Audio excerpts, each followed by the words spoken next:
2016년 서울 외곽의 한 낡은 주택. 새벽 5시 박지은은 이미 깨어 있었습니다. 10살 된 그 아이는 학교에 가기 전에 해야 할 일이 많았거든요. 숙면이란 사치였습니다. 언제 계모에게 맞을지 모르는 공포 속에서 얕은 잠만 자고 있었으니까요. 지은아, 얼른 일어나. 밥 짓고 설거지하고 방 정리하고 세탁까지 다 끝내야지. 계모의 목소리가 들렸습니다. 날카롭고 차가운 목소리였습니다. 마치 칼날처럼 지은이의 몸과 마음을 깎아냈어요. 지은이는 재빨리 침대에서 내려왔습니다. 늦으면 매를 맞을 테니까요. 침대 옆에는 작은 손이 닿을 만한 높이의 침구류가 흐트러져 있었습니다. 지은이가 악몽으로 깼을 때 흔들어댄 흔적이었어요. 악몽 속에는 항상 엄마의 목소리가 들렸습니다. 하지만 그 엄마는 이미 이 세상에 없었습니다. 밤중에 화장실에 가야 할 때도 극도로 조심스러웠습니다. 계모의 침실 문을 지나야 했기 때문입니다. 한번 계모가 깬 적이 있었습니다. 그때 받은 매질은 이틀을 알아누웠어요. 부엌으로 나간 지은이는 작은 손으로 쌀을 씻기 시작했습니다. 밥솥에 쌀과 물을 넣고 스위치를 누르면 밥이 나왔어요.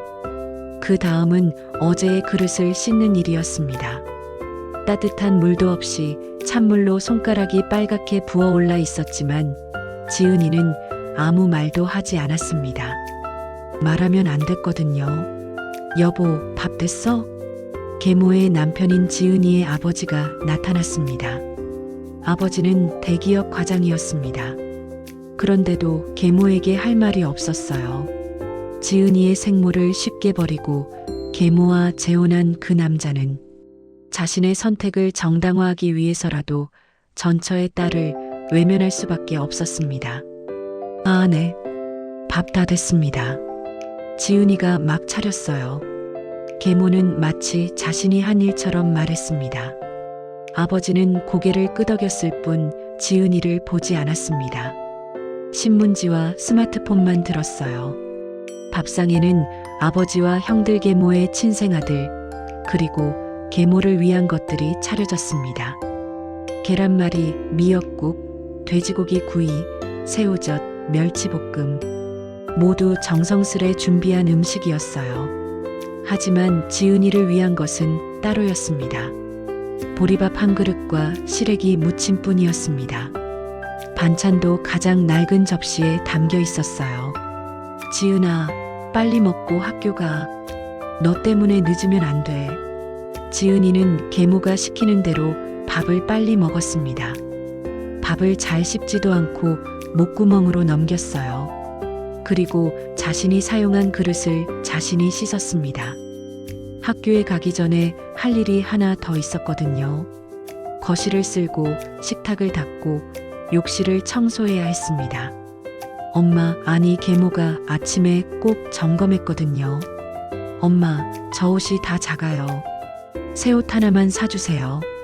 어느 날 지은이가 조심스럽게 물었습니다. 학원에 다니는 형들은 모두 새로운 옷을 입고 있었거든요. 지은이의 옷은 형들의 헌옷을 물려받은 것이었습니다. 소매는 길었고 허리는 헐거웠어요. 누가 봐도 남의 옷을 입고 있다는 것이 드러났습니다. 계모의 얼굴이 굳었습니다. 분노로 휩싸인 것이 보였어요.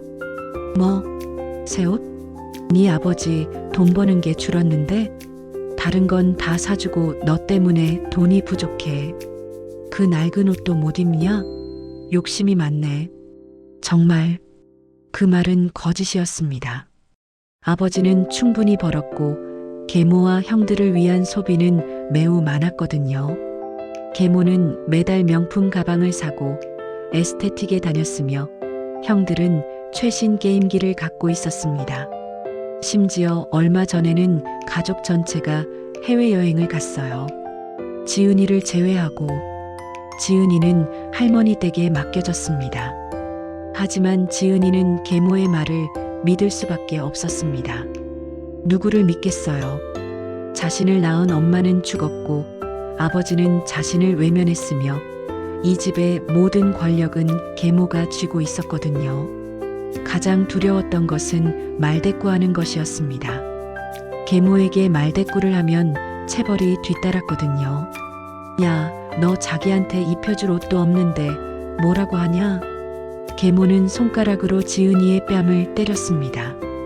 따끔, 쨍, 쨍 여러 번 때렸어요. 그리고 오른손으로는 더 심하게 내려쳤습니다. 지은이의 머리가 흔들렸어요. 아, 지은이가 울부짖었을 때였습니다. 계모가 주방에서 요리를 하던 것이었는데 분노에 휩싸여 집어던 핫펜이 있었습니다. 그것이 지은이의 오른손에 떨어졌어요. 순간 번개처럼 아픔이 몰려왔습니다. 말로 형용할 수 없는 고통이었어요. 손가락이 타들어가는 느낌, 피부가 녹아내리는 듯한 감각. 그 고통은 지은이가 경험한 가장 큰 통증이었습니다. 우왕, 응. 지은이는 극도의 고통으로 울어댔습니다. 비명을 지르고 울부짖었어요. 눈물이 콩알만 했어요. 그런데 더 충격적인 것이 일어났습니다. 이 자식이 자기 손을 왜 거기에 대고 있어? 네 탓이야. 그렇게 덤비니까 그러지. 계모는 지은이를 탓했습니다.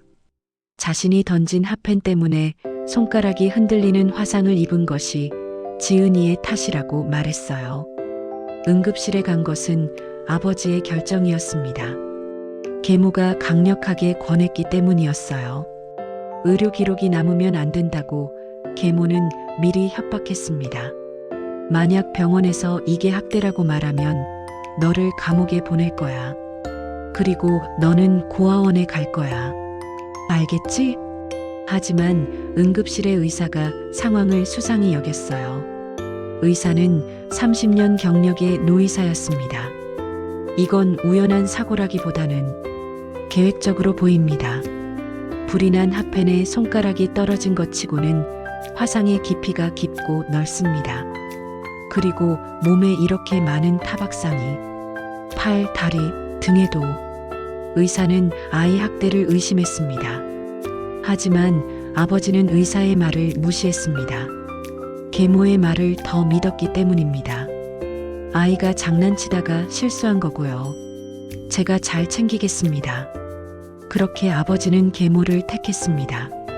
다시 한번 병원의 의사도 아이의 고통도 그 누구도 아버지의 마음을 돌리지 못했습니다. 병원에는 아동학대 기록이 남았습니다. 하지만 그것이 실제로 개입으로 이어지지는 않았어요. 아이의 아버지가 부인했거든요. 오른손에 남겨진 화상 자국은 지은이의 비극을 상징하는 것이 되었습니다. 치유되지 않는 상처, 영구적인 흔적, 그리고 그것을 볼 때마다 그날의 고통이 되살아났어요. 오른손의 화상 자국은 지은이가 학교에서도 격리되는 이유가 되었습니다. 아이들은 잔인했어요. 다르면 배제했습니다. 그것이 초등학교의 법칙이었습니다. 너 손이 왜 그래? 더럽다. 우리 엄마가 그 애랑 놀면 안 된댔어. 손이 무서워. 가지마. 수업 시간에 손을 들고 발표하는 것도 어려웠어요. 오른손에 화상 자국이 노출되면 친구들의 시선이 집중되었거든요. 결국 지은이는 손을 들지 않기로 했습니다. 손을 들면 화상 자국이 보여요. 지은아, 왜 안 손들어? 답을 알면 발표해. 담임 선생님이 물었습니다. 하지만 지은이는 고개를 저었어요. 몰라요. 거짓이었습니다. 지은이는 똑똑했어요. 수학도 잘했고 읽기도 잘했으며 글씨도 예뻤습니다. 하지만 주목받으면 더 많은 괴롭힘이 따를 거라는 것을 알고 있었습니다. 체육 시간도 고통스러웠습니다. 반팔을 입어야 했거든요. 팔 곳곳에 멍자국들이 노출되었어요. 지은이 팔 봤어? 선생님들도 지은이를 걱정했지만 개입하지 않았어요. 아버지가 부인했기 때문입니다. 학교에서 여러 번 연락했지만 아버지는 매번 같은 말을 했습니다. 우리 딸이 활발해서 자꾸 다치는 거예요. 괜찮습니다. 학교 다녀와서 해야 할 일도 많았어요. 밥하고 설거지하고 청소하고 세탁을 했습니다. 그 과정에서 계모의 지시를 어기면 매를 맞았어요. 이 자식, 접시를 이렇게 닦아? 다시 해. 야, 야.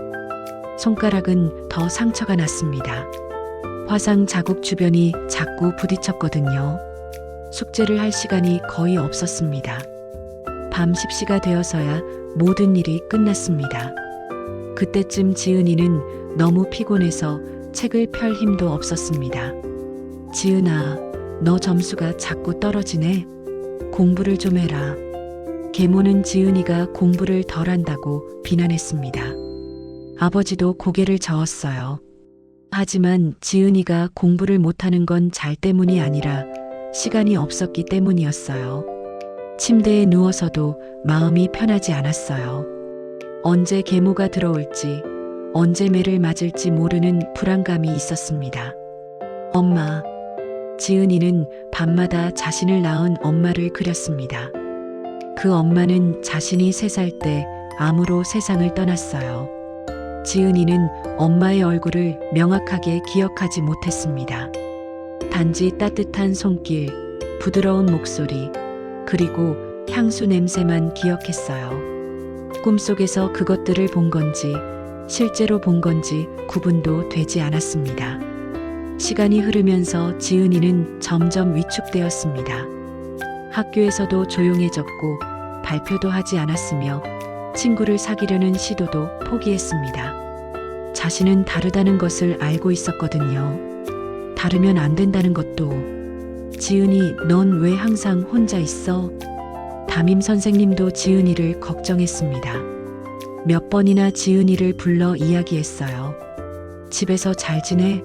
뭐가 걱정돼? 지은이는 자신의 가정에서 일어나는 일을 아무에게도 말할 수 없었어요. 계모가 그렇게 경고했기 때문입니다. 그 경고는 협박에 가까웠어요. 만약 이 집에서 일어나는 일을 누구한테 말하면 어떻게 될 줄 알지? 널 고아원으로 보낼 거야. 그리고 너는 혼자가 될 거야. 엄마도 없고 아버지도 없고. 이해했지? 그 말은 지은이를 완전히 침묵하게 만들었습니다. 고아원은 지옥이었어요. 계모의 말로는 거기 가면 더 많은 아이들에게 맞고 밥도 덜 주고 그 누구도 자신을 챙기지 않을 거라고. 지은이는 어린 마음에 계모의 집에 있는 것이 차라리 낫다고 생각했습니다. 적어도 여기는 집이었거든요. 그리고 아버지가 있었거든요. 아버지가 자신을 외면하고 있지만 그래도 여기 집에 있다고 느꼈어요. 2023년 봄, 서울 코엑스 컨벤션 센터에서는 대기업 회장들의 자선 행사가 열리고 있었습니다. 그 행사에 왜 지은이가 있었을까요? 학교의 사회복지사가 지은이의 학대 상황을 더 이상 간과할 수 없었거든요. 밥을 잘 먹지 않아 매우 마른 체형 자신을 자해하려는 시도, 팔 곳곳에 멍자국들, 그리고 심리적 위축. 더 이상 간과할 수 없는 상황이었습니다. 경찰에 신고되었고 아동보호 전문기관이 개입했습니다. 지은이는 임시로 교육청이 주최하는 행사에 데리고 가게 된 것이었습니다. 학대 피해 아이들을 돕는 기관에 등록하기 위해서였어요. 그 행사에 박준호 회장도 참석했습니다. 일평생 손녀를 찾아온 그 회장이었습니다.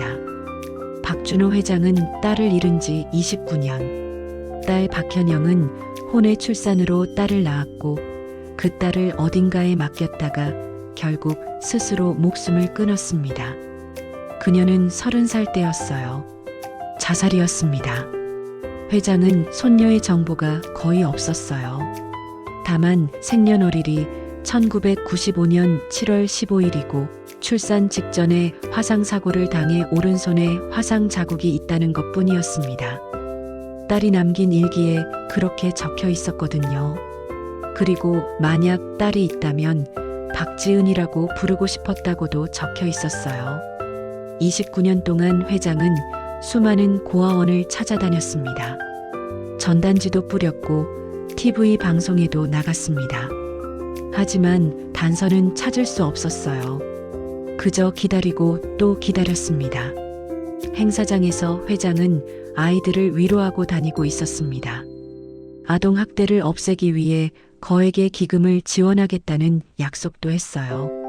딸을 돕지 못한 미안함 때문이었습니다. 그때였습니다. 회장이 한 여자아이에게 눈길이 멎었습니다. 매우 마른 체형의 12살 여자아이였어요. 혼자 어두운 구석에 앉아 있었습니다. 다른 아이들은 소개 프로그램에 참여하고 있었지만 그 아이는 혼자였어요. 회장이 그 아이에게 천천히 다가갔습니다. 안녕, 이름이 뭐니? 저, 박지은입니다. 아이가 떨리는 목소리로 대답했습니다. 회장의 몸이 굳었습니다. 박지은, 그것은 자신의 딸이 적어놓은 이름이었습니다. 만약 손녀가 있다면 지은이라고 부르고 싶었다고 딸의 일기에 쓰여 있었거든요. 나이가 어떻게 되니? 12살입니다. 1995년생이면 계산이 맞았습니다. 회장은 아이의 손을 들었습니다. 오른손을 보고 싶었거든요. 아이가 손을 펼쳤을 때 회장은 그 자리에서 숨을 헐떡거렸습니다. 명확한 화상 자국이 있었습니다. 자신이 29년을 찾던 그 화상 자국, 딸이 일기에 그려놓은 그 모양 그대로였습니다. 너 어디서 살아? 회장의 목소리가 떨렸습니다. DNA 검사는 확실했습니다. 박지은은 박준호 회장의 손녀, 그리고 박현영의 딸이었습니다. 확률은 99.9%. 하지만 지은이는 이미 가정 내 학대 혐의로 경찰에 신고된 상태였습니다. 아버지는 계모의 학대를 부인했지만 사회복지사의 신고와 병원의 기록이 있었어요. 회장의 변호사들이 개입했습니다. 법원은 지은이의 양육권을 회장에게 넘기기로 결정했습니다. 아이의 생명이 위험하다고 판단했거든요. 지은이는 회장의 저택으로 가게 되었습니다. 서울 강남의 고급 아파트. 하지만 지은이는 매우 불안했습니다. 일생 동안 받아온 학대와 방치로 인해 누군가를 신뢰하기가 어려웠거든요. 할아버지, 저는 왜 저한테 이러세요? 뭘 원하시는 거예요? 지은이가 할아버지를 바라보며 눈물을 흘렸습니다. 한 번도 경험하지 못한 따뜻함이 두려웠어요. 아이, 넌 내 손녀야. 그게 전부야. 내가 원하는 건 너를 사랑하는 것뿐이야. 회장은 지은이의 손을 잡았습니다. 그 작고 상처 많은 손을. 회장은 아동심리치료사를 고용했습니다. 지은이가 입은 심리적 트라우마를 치유하기 위해서였어요. 처음 몇 개월은 지은이가 회장을 신뢰하지 않았습니다. 자신이 받은 학대의 트라우마 때문이었어요. 왜 날 때려요? 제가 뭘 잘못했어요? 회장이 지은이를 안으려고 했을 때 지은이는 몸을 움츠렸습니다. 반사적으로, 안 때려. 나는 너를 절대 때리지 않을 거야. 이건 사랑이야. 사랑이라고. 회장은 인내했습니다. 매번 같은 말을 반복했어요. 지은이가 천천히 마음을 열 때까지. 몇 개월이 지났을 때 지은이는 처음으로 회장을 할아버지라고 불렀습니다. 그때 회장은 눈물을 흘렸어요. 그 작은 단어가 이렇게 소중할 리가. 할아버지, 저는 왜 엄마가 저를 미워했을까요? 지은이가 물었습니다. 여전히 자신을 탓하고 있었어요. 넌 그 여자의 딸이 아니니까야. 그 여자는 너를 미워한 게 아니라 부당하게 대한 거야. 그건 너 때문이 아니야. 그건 그 여자의 문제야. 회장은 지은이에게 그녀의 진정한 어머니에 대해 이야기해 주었습니다. 너의 엄마는 박현영이야. 그 엄마는 너를 매우 사랑했어. 너를 낳고 싶었고, 너를 안고 싶었어. 하지만 그 엄마가 너무 약했어. 세상이 너무 힘들었어. 그건 약함이지. 너를 사랑하지 않은 게 아니야. 지은이는 자신의 진짜 어머니가 죽었다는 것을 알게 되었어요. 그리고 자신이 버려진 게 아니라 어쩔 수 없는 상황이었다는 것을. 그 후부터 지은이의 변화가 시작되었습니다. 눈빛이 바뀌었어요. 죽은 것 같은 눈에서 살아있는 눈으로. 회장은 지은이의 모든 의료 기록을 확인했습니다. 영양 부족, 성장 지연, 심리 트라우마. 모든 것이 기록되어 있었어요. 그리고 그 마른 몸을 회복시키기 위해 영양사를 고용했습니다. 지은이는 천천히 살이 찌기 시작했습니다. 얼굴에 생기가 돌아왔고 눈빛이 밝아졌습니다. 6개월 후에는 건강한 12살 아이의 몸무게로 돌아왔어요. 회장은 지은이가 하고 싶은 것이 무엇인지 물었습니다. 할아버지, 저는 책을 읽고 싶어요. 지은이는 고아원이 아니었음에도 불구하고 책을 통해 현실을 피했습니다. 그것이 자신의 유일한 도피처였으니까요. 책 속에서만 누군가가 자신을 사랑했거든요. 회장은 지은이를 도서관에 데려갔습니다. 서울시청 앞 대형 도서관. 그리고 원하는 책을 마음껏 읽으라고 했어요. 지은이는 도서관에서 하루를 보냈습니다. 처음으로 누군가가 자신의 욕망을 존중해 주었기 때문입니다. 책장과 책장 사이를 돌아다니며 정신없이 읽었어요. 중학교에 입학한 지은이는 이전의 자신과 달랐습니다. 여전히 조용했지만 그 조용함은 절망이 아니라 평온함이었어요. 자신감이 생겼거든요. 선생님들도 지은이의 변화를 알아챘습니다. 지은이, 너 정말 잘 지내니? 예전과 달라 보이는데. 네, 선생님. 저 괜찮습니다. 그리고 미소가 있었어요. 진짜 미소. 고등학교에 가면서 지은이는 처음 꿈을 갖게 되었습니다. 할아버지, 저는 사회복지사가 되고 싶어요. 나처럼 고통받는 아이들을 도와주고 싶어요. 제가 받은 도움을 다른 아이들에게 주고 싶어요. 회장은 눈물을 흘렸습니다. 좋은 꿈이다. 정말 좋은 꿈이야. 할아버지가 도와줄게. 뭐든 할 수 있어. 넌 충분히 할 수 있어. 2024년 박지은은 대학교에 입학했습니다. 사회복지학과였어요. 장학금으로. 그 같은 해 박준호 회장과 박지은은 함께 희망의 씨앗 재단을 설립했습니다. 학대 피해 아이들을 돕기 위한 재단이었어요. 이 재단은 다음과 같은 일들을 했습니다. 마이너스 학대 피해 아이들의 의료 지원, 마이너스 심리 치료 지원, 마이너스 교육 지원 및 장학금, 마이너스 법적 조력 및 법정 대리, 마이너스 피해 아이들을 위한 쉼터 제공, 마이너스 학대 피해자 자립 프로그램.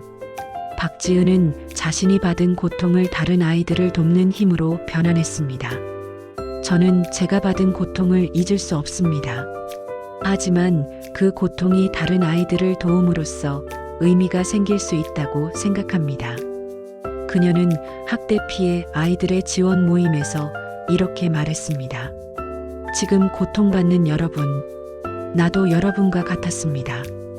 밥도 제대로 못 먹고 맞고 모욕당하고 외로웠습니다. 하지만 누군가가 나를 찾아주었어요. 그 사람 덕분에 저는 여기 있습니다. 그리고 이제 저는 여러분을 찾으러 갑니다.